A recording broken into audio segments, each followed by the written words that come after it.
Assalamualaikum warahmatullahi wabarakatuh. Allahumma ftah lana qulubana wa alhimna rushdana wahdina ila siratikal mustaqim. Kawan-kawan, dalam kesempatan kali ini kita akan coba bahas tentang bagaimana menata hati, menata batin kita ketika kesedihan-kesedihan hadir dalam kehidupan kita. Saya ingin mengajukan satu pertanyaan kepada kawan-kawan semua. Siapa di dunia ini yang tidak pernah bersedih hati? Jangankan kita, kawan-kawan, Rasulullah Shallallahu Alaihi Wasallam, manusia paling mulia pun pernah bersedih. Bagaimana Rasulullah sangat berduka ketika beliau ditinggal oleh orang yang dicintai, istri beliau Khadijah radhiyallahu anha. Dan bagaimana Rasulullah sangat berduka ketika paman yang dicintainya pun meninggalkan beliau. Juga ada beberapa nabi diceritakan mengalami kesedihan yang sangat luar biasa.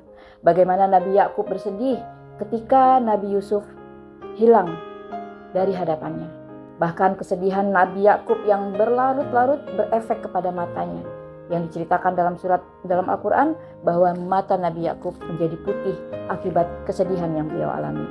Ini juga merupakan referensi, merupakan dalil yang menjelaskan bahwa kesedihan batin akan berefek kepada kerusakan fisik kita. Maka kawan-kawan, penting kita mengetahui, memahami bagaimana kita menata ruang batin kita, menata hati kita dalam menghadapi kesedihan-kesedihan dalam kehidupan kita. Setidaknya ada 3 alasan mengapa penting kita menata batin kita ketika kesedihan itu hadir. Yang pertama, kesedihan itu adalah kondisi batin setiap manusia dan itu bisa saja setiap manusia mengalaminya. Alasan kedua, kenapa? Karena kesedihan itu melemahkan diri kita.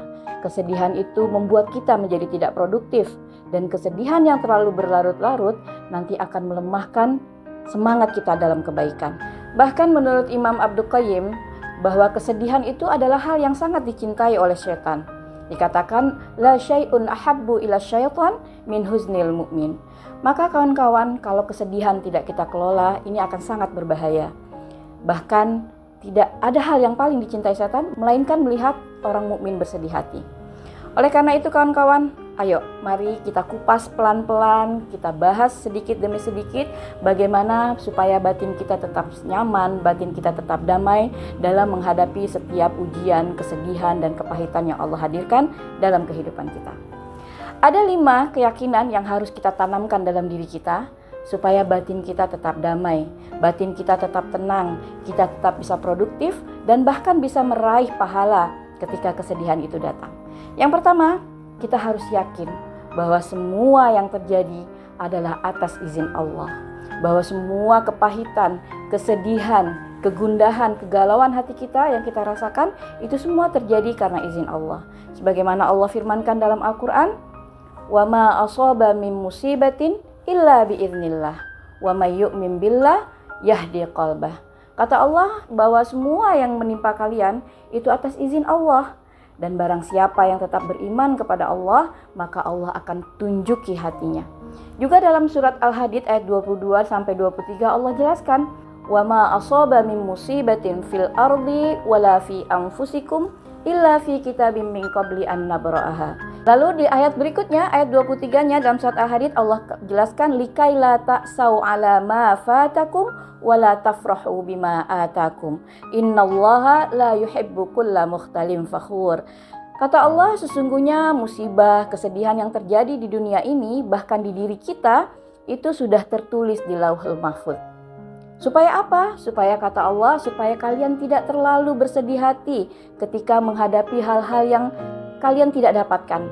Dan kalian juga tidak terlalu bergembira hati ketika kalian mendapatkan apa yang kalian inginkan. Masya Allah.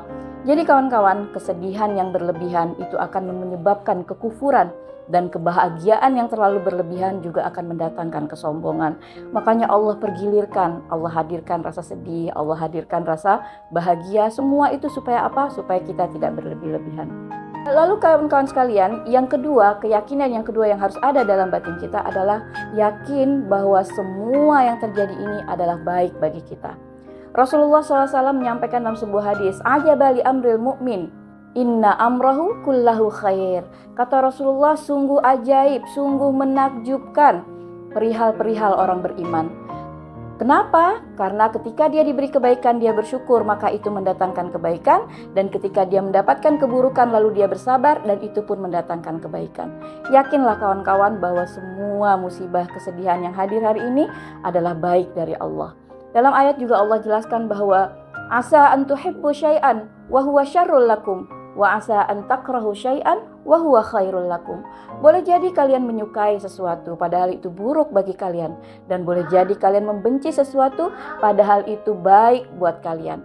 Lalu ada ketiga keyakinan kawan-kawan sekalian yang harus kita yakini bahwa semua ini sudah terukur oleh Allah.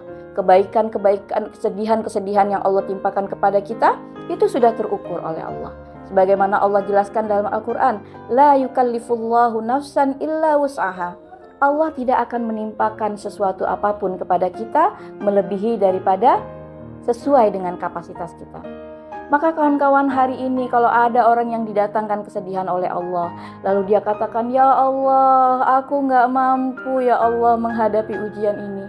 Maka yakinlah kawan-kawan, itu bukan tidak mampu, tapi boleh jadi kita tidak mau.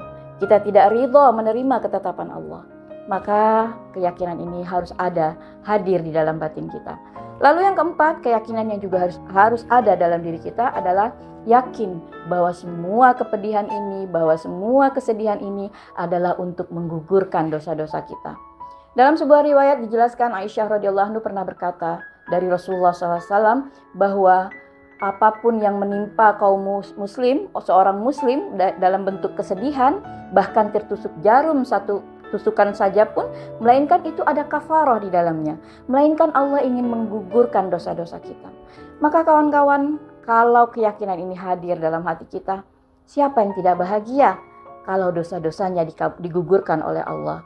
Maka kepedihan hari ini, kesedihan hari ini, yakinlah bahwa itu adalah penggugur dosa-dosa kita.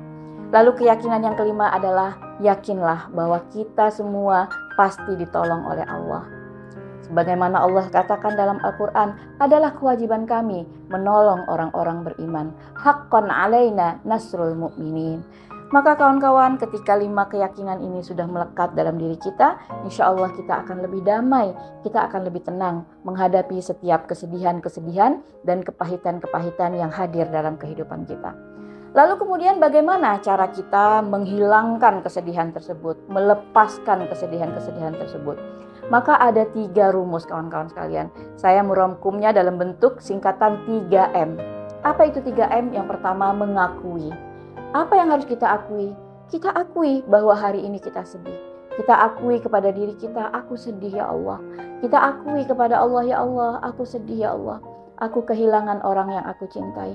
Akui kawan-kawan, jangan sangkal rasa sedih itu. Allow yourself as a human. Izinkan diri kita sebagai manusia. Layaknya sebagai manusia biasa, kita bisa sedih, kita bisa takut, kita bisa kecewa. Maka yang pertama, langkah yang kita ambil adalah akui rasa itu dulu.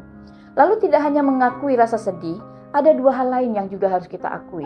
Dan ini referensinya ada dalam Sayyidul Istighfar. Dan urutannya kawan-kawan perhatikan bagaimana dalam Sayyidul Istighfar dikatakan, Abu ulaka bi ni'matika alayya. Ya Allah, aku akui nikmat-nikmatmu. Maka kawan-kawan, ketika kesedihan itu datang, kita akui nikmat-nikmat Allah, maka perlahan kesedihan itu bisa kita hilangkan. Kita katakan pada Allah, betul ya Allah, hari ini aku kehilangan orang yang kucintai, tapi begitu banyak nikmatmu yang lain yang tidak bisa aku hitung. Lalu kemudian setelah kita akui nikmat Allah, lalu kita akui dosa-dosa kita. Abu ulaka bi ni'matika alayya wa abu bi dzambi.